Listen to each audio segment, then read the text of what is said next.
Welcome back again, everybody, to Friends Occasionally Not Disagreeing. Yeah, the Fawn Pod, the Fawn Cast, and it's beginning to look like it's Christmas Eve, Eve, Eve. That's right. This is dropping as our last episode before Christmas Eve and Christmas Day hit. Although we do have a fantastically macabre Christmas morning episode for all of you. But until then, this will have to tide you over. This is Cody, and I am here with yet another of the classic or crap James Bond 60th anniversary watch-alongs. Today we're talking about the first film from Mr. Daniel Craig. This is Casino Royale 2001 edition, also known as the good one. Of the two Casino Royales, we had previously watched the really weird offshoot Herb Alpert, David Niven's ensemble cast piece called Casino Royale way back. That was the fifth one we watched in the series when somebody else was trying to cash in on the James Bond name. But here today, we're taking a look at Daniel Craig having his first crack at James Bond in Casino Royale.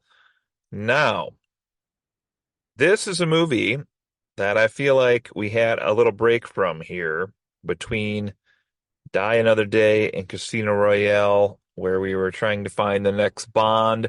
That's kind of the state we currently find ourselves in every time a Bond retires or has the role basically taken from them. There's always big speculation on who will become the next James Bond. Kind of where we're at the moment. There's a lot of push to have a lady be the next Bond, possibly even someone of color be the next Bond. I don't believe any decisions have been made on that yet, but that's something to keep an eye out for. Maybe we'll get our next Bond by the end of the year here, or maybe early 2024. We could start to talk about what that would mean for the future of the franchise. All right, let's get into this, ladies and gents. It's Casino Royale. This is fondly remembered, I think, by most people, so I don't think I'm spoiling too much here when I go into this saying that most people think this is classic, not crap. But let's see how it stacks up in our categories compared to the other films we have looked at. I'm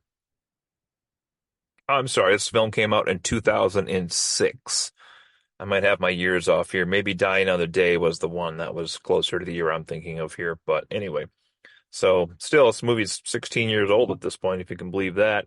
Daniel Craig has moved on to be Benoit Blanc at this point in the Netflix Knives Out films with Rian Johnson. Let's talk about this one. Here we go. So, first outing for Daniel Craig. How is he good compared to our previous scores from the previous Bonds? Let's take a look. First thing up is our title and theme. As always, the title in this one is Casino Royale. It's simple. It's quaint. It's like, the place where the card game would take place, essentially. And that's what a lot of the focus of this movie is on, is the big poker tournament, the No Limit Texas Hold'em poker tournament, which also seems kind of weirdly American. Maybe that's just because it has the word Texas in it. I'm not positive, I guess. I know they play this on like the World Series of Poker and whatnot, but I don't know if that is worldwide institution. I know they play it in the televised poker games, but I don't know if this is a real thing that is actually permeated the way people play cards around the world. Not positive about that. All right, let's see here. The title's okay. It doesn't really do a lot for me, but it's simple. I do enjoy it. I'm going to give the title on this one a 3 out of 5. You may want a higher score on that, and foreshadowing here, when all is said and done, you may wish I did go just a little bit higher on that as well. Ooh, what does that mean? Theme for this one. Well, we just ranked all the Bond themes, which is something I wanted to do with the other hosts. But now I find myself in the unique position of trying to put a number on these themes after we've already ranked them. And that's kind of interesting here. So this one is the Chris Cornell rock version, has a good theme to it. You Know My Name. We featured that song both in the ranking of the Bond themes and also in our Chris Cornell episode. Go check that out if you haven't listened to that one yet. It got pretty deep and emotional for the hosts on that episode. Um, as I said in the podcast, this is not one of my top Bond themes. It's certainly not the bottom of the Bond themes, but it's going to come in at a 7 out of 10 overall on this. Okay, on to our performances. Bond portrayal for 15 points, the Bond women for 15 points, and the villains for 10 points.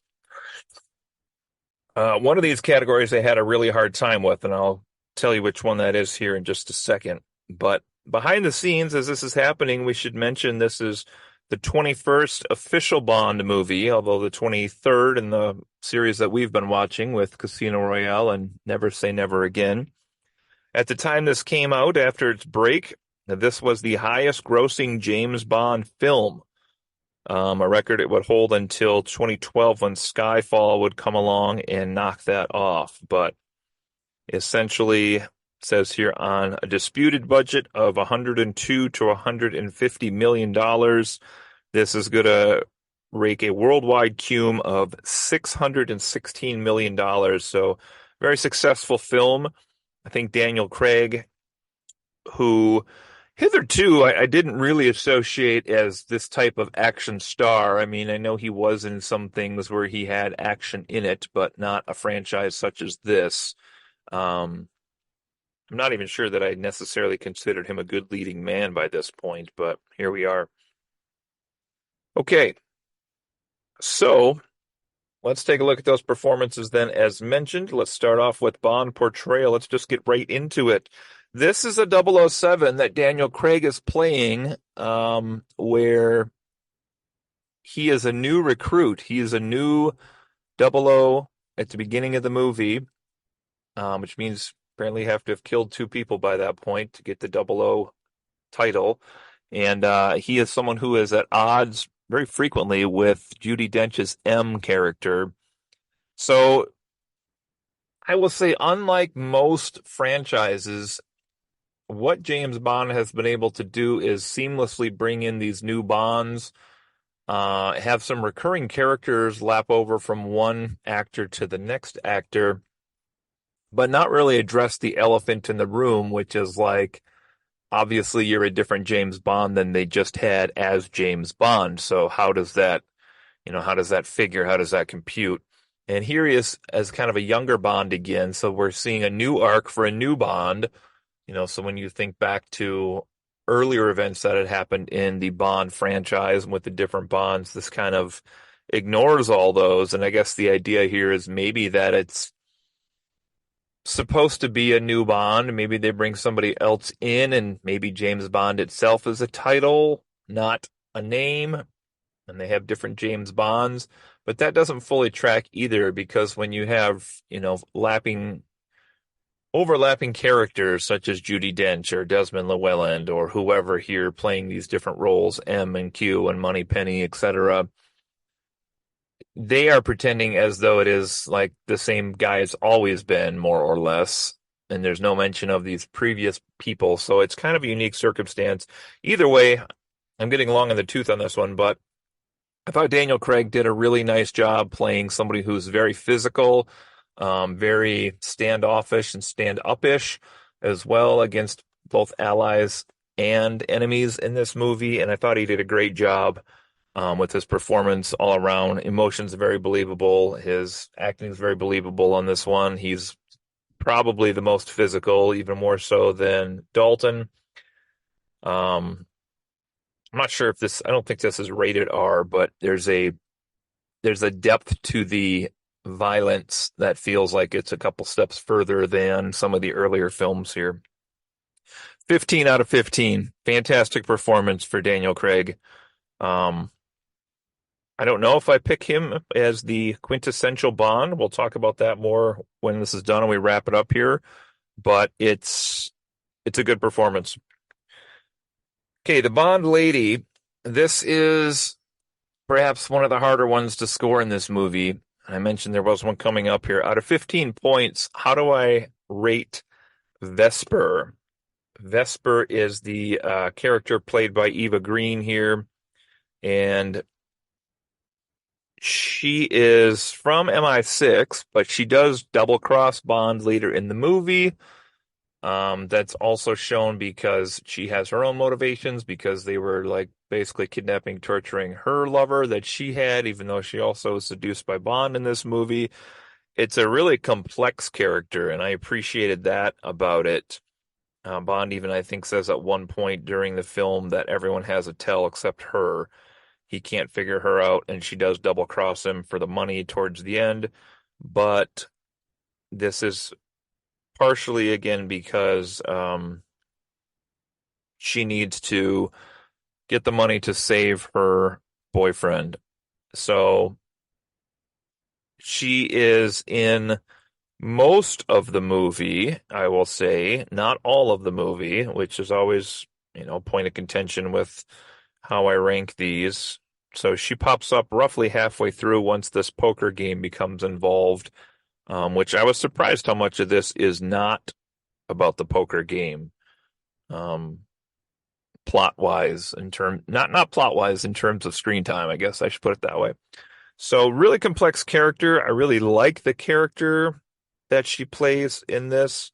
But for reasons listed, like she doesn't do some things in the movie and the fact that she's only in again part of the movie, I have to give Vesper an 11 out of 15, which is still good. It's still in our upper tier Bond women. But it is, you know, not maybe as high as some people would put that. Her death, we could definitely talk about, resonates as one of the maybe two or three most tragic deaths across this series. But again, we could talk about that when we do the wrap up on all this. On to the villains. 10 points here for the villains. I'm just going to cut to the chase on this. I'm only going to give this a 6 out of 10 on the villains. Which is, average to lower side. And if you're a huge fan of this movie and the new Daniel Craig movies, you might ask yourself, why so low? Here's why. Main villain is obviously Le Chiffre, who is Mads Mikkelsen's character. He's shown to be a cunning strategist at points, like having Bond poisoned, and also, adversarial target for the card game that Bond is in against him. But he's also a weakling, like the drug lords from Africa that come chase him down in his hotel room, like could have killed him right then. Like he has no physical presence whatsoever. He has kind of the traditional weird physical feature. In this case, he has like a bad eye and he drips blood out of it, which is cool, but doesn't do anything in the long run. So he's not exceptional, sadly. I mean, I think it was actually a decent role for Mads Mikkelsen because sometimes he gets shit on with the roles that he is sent in Hollywood, despite being pretty gifted. And then on the other hand, you have Spectre in this movie, okay, which pops in towards the end, actually is who kills Le Chiffre. It's not Bond, which is a little different than normal. And Spectre makes their presence known towards the end as we have the stuff we'll talk about here in the plot with Vesper Lynd and all this other stuff going on. So, but they're kind of kept in the shadows on purpose here.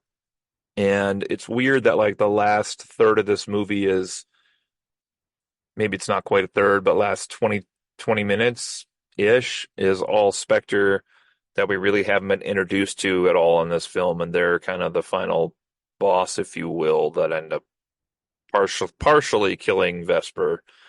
So 6 out of 10. I wish I could go higher on that, but I just can't. Okay, on to the villains. Nope, just did the villains. Okay, the plot and the action, the big points here. Plot for 30 points. I will again summarize here off of our good friends at Wikipedia. James Bond earns his license to kill and promotion to 00 agent status by assassinating the traitorous Dryden and his contact at the British Embassy in Prague. In Uganda, a Mr. White introduces Steve Obano, a high-ranking member of the Lord's Resistance Army, to Le Chiffre, an Albanian private banker, to terrorists. Obano entrusts Le Chiffre with $100 million to invest. Using knowledge of his own upcoming terror attack on aerospace manufacturer Skyfleet, Le Chiffre shorts the company's stock. So essentially here we have a plot where Le Chiffre is going to try to make more of his money by selling off stock, knowing that he's planning this terrorist operation here to translate that. And Mr. White is a character we didn't mention. He is shown at the end of this film, and also I just started watching the beginning of the next film, Quantum of Solace. His character is in there, and this is somebody from that organization, Spectre, that we've seen previously here in the Bond movies since I've been ranking them all, but in this modern franchise version, this is a new introduction. Okay, in Madagascar, Bond blows up an embassy while capturing and then killing a bomb maker named Malaka. And this is a pretty damn sweet chase scene, we should say. My notes for this whole thing just say, like the Office episode, parkour, parkour, parkour. It's awesome just watching them run through construction sites and across buildings and through apartments and through windows and up and down, and it's pretty sweet. Sweet little scene right there. Okay. M is mad at Bond because he caused an international incident and ignored the orders to take Malaka alive. Information on Malaka's phone leaves Bonds to the Bahamas, and to a corrupt Greek official, Alex Dimitrios, who had hired Malaka at Le Chiffre's request to bomb the Skyfleet's prototype airliner. After winning Dimitrios' vintage Aston Martin in a poker game and seducing his wife, Solange, very beautiful, by the way, Bond pursues Dimitrios to Miami, fends off an attack by Dimitrios, kills him. At the airport, Bond chases down the new bomber Dimitrios has hired and thwarts the destruction of the Skyfleet airliner. This is another really tense scene where they're driving on the tarmac and they have like, I want to say it's a gasoline tanker. And the plan was they were going to drive it to the bottom of the plane, and then the little remote was going to blow up a tiny bomb on the bottom of it, which would then explode the gasoline, which would then explode the new plane that they are unveiling. And there's a pretty sweet scene in there where Bond somehow during the fight has unclipped the tiny bomb from the bottom of the gas tanker when he's hanging over the edge fighting, and puts it on the belt loop of the bad guy. So even after Bond is captured and the bad guy lets the bomb go off, essentially he blows himself up, which was pretty sweet, I gotta say. Okay. Because the Skyfleet stock didn't tank because the plane did not blow up, Le Chiffre loses Albano's money, and surmising that somebody might have talked about the terrorist plot, Le Chiffre tortures Dimitrios' girlfriend Solange to death. They find her dead in basically a hammock by the beach. Pretty nasty little stuff. All right, now to attempt to get his money back for his client, Le Chiffre organizes and holds a Texas Hold'em tournament at the Casino Royale in Montenegro, and MI6 enters Bond, the agency's best poker player, because of course he is, into the tournament, believing that a defeat would force Le Chiffre to seek asylum with the British government in exchange for information on his clients. Bond is paired with Vesper Lynd, a British Treasury agent who oversees the $10 million buy-in for the tournament. They meet their contact, Rene Mathis, in Montenegro. Albano shows up again, furious that his money is missing, his $100 million, threatens Le Chiffre, but allows him to continue playing to win back the money. Albano and his bodyguard attack Bond, who kills them both in the stairwell. Really, really gruesome death scenes here. Bond loses his $10 million stake after Le Chiffre is tipped off about his own tell. Vesper refuses to authorize an additional $5 million for Bond to continue, kind of calling him reckless, etc. But Bond gets another benefit here in that he meets Felix Leiter, is another character we have seen in past movies, a CIA agent who stakes Bond the money in exchange for letting his agency take Le Chiffre into custody. Le Chiffre's lover, Valenka, poisons Bond martini, but Vesper rescues him in time. That's drastically underserving that scene as Bond is trying to drink salt water to detoxify it as much as he can, stumbling across traffic, heading out to the car, opening the glove box, calling MI6, deciding how to restart his heart basically and do an anti-venom, which then he finds one of the cords is unconnected and he passes out to die. But that's right as Vesper finds him and she's able to save him at the last moment. He basically comes back into the poker game and goes all the way to win the tournament. Le Chiffre kidnaps Vesper to trap Bond and takes them to an abandoned ship, and he tortures Bond. This is where we have another kind of famous scene, I feel like, at least as a guy, where Bond is naked, strapped to this chair that used to have a wicker seat on it that Le Chiffre has cut out with a knife, and he's just taking this big knotted rope and swinging it and smacking Bond's man parts underneath, and Bond's just crying out in pain. But that's going to lead to our famous quote here in a little bit, of course. Okay, but Bond refuses to say where or what the password is to the bank holdings. And Mr. White comes in from Spectre, kills Le Chiffre, but also spares Bond and Vesper for some reason. Very unusual. Now, that kind of felt like it'd be the end of a typical Bond movie, but here we have some kind of hallucinatory Bond's kind of in and out of consciousness type moments. He wakes up in a hospital room, and Vesper's there with him. He makes a recovery. His friend Mathis is there, and he realizes that Mathis is the one who tipped off Le Chiffre. Mathis is not their ally. So Bond falls in love with Vesper, resigns from MI6. Mathis is arrested. They sail off to Venice. M reveals that his money was never transferred to the British Treasury. Bond realizes that Vesper has betrayed him, and so he starts trailing her as she is handing off money to a gunman who then spot him. They take her captive and they go into a Venetian palace or a house, which is on a bunch of big air bubbles because Venice and stupid people trying to build where there's, flooding. Bond is shooting the flotation devices, which is causing this to gradually sink into the Grand Canal, and he's picking off the shooters. Meanwhile, Vesper is imprisoned in the elevator after she locked herself in to prevent Bond from saving her. Yeah, that's a twist on how somebody dies in these movies. She locks herself in so that Bond can't save her because she's ashamed of what she did to him, and Bond is unable to save her. He finally does get her out of the elevator, but by the time he gets her above water, she is gone. Definitely one of the more tragic deaths I think we've seen in this whole series. Mr. White escapes with the money. And then we find here at the end of this movie, M is informing Bond, who has just come back to work, that the organization behind Le Chiffre had threatened to kill Vesper's lover unless she became a double agent. When Bond denounces Vesper as a traitor, M reasons that she probably made a deal with White by trading the winnings for Bond's life.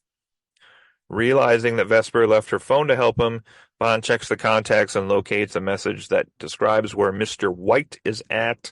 This is at an estate in Lake Como. He shows up unannounced with a badass-looking assault rifle, shoots Mr. White in the leg, and introduces himself as the name's Bond, James Bond. So that is our plot summary of this one. Now, I have said in previous episodes and other things as well that I enjoy a tight plot. I enjoy that we don't need to go globe spanning in these movies just to globe span. I like when we have a singular location, maybe a couple, there's a tight story that's told, all our principal players are involved, there's some twists that happen in there, and la la la. That is what this movie is. And if you were angry at me from some of the earlier ones that I've been scoring here, you might take solace in the fact that, no pun intended for the next film, this is going to get our highest plot score so far in the Bond series with a 27 out of 30. There's mystery, there's intrigue, there's a tight plot. The characters are used very logically. We have double twists in this one. This is a great movie. Good tension, good action, everything all around it. 27 out of 30. Congratulations, Casino Royale. All right, last category here is our action out of 15. Um, when this movie has action, it is fantastic. The chasing parkour scene, really, really well done. The stuff in the stairway when he fights the two guys from Africa, well done. Even the stuff where they're chasing around the buildings at the end, and the building is sinking in Venice, very good. I mean, there's just a lot of good action in this film. Um, this is a tricky one because the action that's there, as I mentioned, is so visceral in this film compared to its predecessors that it's almost like a different type of scaling something. But if I'm looking at how good it is and how much there is, I'm going to go with 13 out of 15 on this, which is not our highest score. But that is also partially because, a lot of this movie does take place at a card table. And I don't consider that action if I have to strictly put a term on that. It's excellent movie. It's good scenery chewing. It's tense, but it's definitely not action. So 13 out of 15 is our score there. Favorite line in this movie? Alluded to earlier, but this is when Le Chiffre is torturing Bond as he's sitting there and hitting him repeatedly with this big knot against Bond's testicles that's underneath the chair here. And Bond at one point just starts cracking up, and Le Chiffre kind of stops, like, what's so funny? And Bond just says, the whole world's going to know that you died scratching my balls, which I thought was like, what a great line in terms of like, I'm not scared of you. This is just where we're at. So good stuff there. Great line. Memorable scene. All right, the moment of truth. Well, I kind of already hinted this is going to be a classic. If you've watched Bond films and you don't think this is a classic, I'm not sure what to say for you there. But let's add it up. We got 13, 27, 6, 11, 15, 7, and 3. And this is where I said, if you're a huge fan of this movie, you might be mad at me. With the points off on the title, the lady and the villains, we're going to give Casino Royale a grand score of 82 out of 100, which currently would put it in a tie with Live and Let Die, and 1 point behind From Russia with Love. So that's where we're at with this one at the moment. The rest of the Bond movies with Daniel Craig, will they stand up? I don't know. I don't recall Quantum of Solace being great, but I don't really remember it. Skyfall's a totally different style of movie. Spectre, I saw once, definitely need to see again. And as mentioned, I have never seen No Time to Die, so we'll see. Now, the next movie here, Quantum of Solace, which I just started watching today, is more of a direct sequel in many ways than the previous Bond movies, where they start this one by still talking about Vesper Lynd, I believe. And now we're getting down the hunt for Spectre here, so we'll see where this all goes. 82 out of 100, certified classic. And they cheered. Yay. 4 to go, people. 4 to go. 23 down, 4 to go. All right. That has been it. We are very close to the holidays here, so if you happen to listen to this before Christmas Eve, happy holidays to everybody. Merry Christmas. We'll see you all on Christmas morning with a kind of unusual Christmas tale, but nevertheless, we're here for you as always. This is Friends Occasionally Not Disagreeing. This is Cody. This is the Fond Pod. We're headed up to episode 100, if you can believe that, ladies and gentlemen. Oh my goodness, New Year's is going to be episode 100 for us. Whoa. Take care, everybody. We'll see you next time. Da-da-da-da-da.